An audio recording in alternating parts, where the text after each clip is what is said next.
It's called dysmenorrhea, more commonly the pain and discomfort experienced by most women during their monthly menstruation. We're happy to have health and longevity doctor and podcaster, Dr. Elizabeth Rodgers, back to talk more about the real root cause of period pain. So, as always, you always come on, you give us so much insight into all kinds of things that affect our health, but this is something that most women can relate to. Yeah.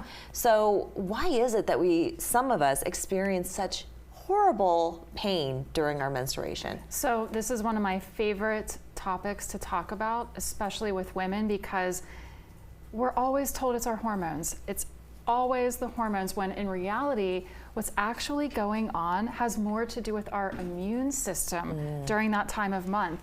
And a lot of people just don't realize it. So I love getting an opportunity to help open up women's eyes and shift their perspective on this. Absolutely. Does this also relate to PMS? Does our mood, is that affected by our immune system as well? Absolutely. And while PMS is actually a real diagnosable condition, a lot of what we're calling PMS, or just those symptoms that come along before or during our periods, are actually because of toxins and pathogens. And here's what's really going on. So during that time of month, our immune system is shifting 80% of its attention directly to our reproductive system, meaning that now only 20% of our immune system is left behind to do all of the work that is typically being done by our entire immune system. Wow. So toxins, pathogens, other things that are hanging out in our bodies that are typically kept at bay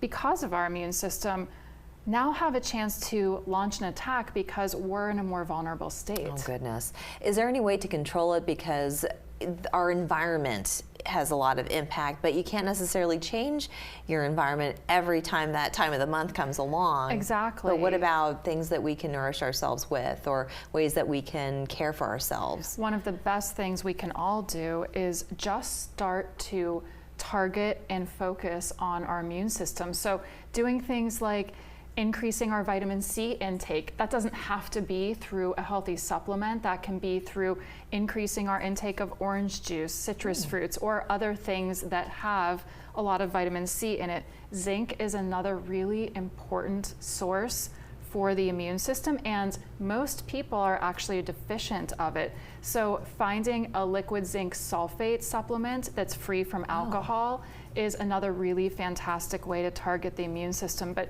truthfully, you don't have to go out and buy supplements just to help yourself during that time of month.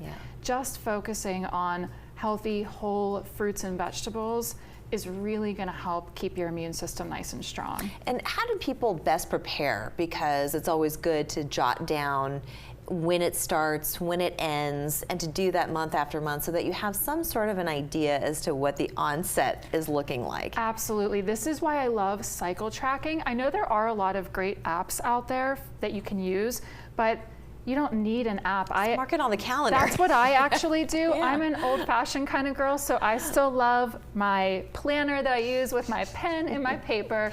We were separated at birth. I believe that. I even still use that as my calendar, not the calendar on my phone, because I don't know, call me crazy. I get something out of the act of using the pen and circling and writing things down. But really, you can just mark on your calendar the date that you notice an onset of symptoms. Notice what those symptoms are. Now, because I'm also an epidemiologist, I like to take tracking kind of to the next level. And something else you can do is not just note the symptoms, but note the severity. So you can create your own tracking system.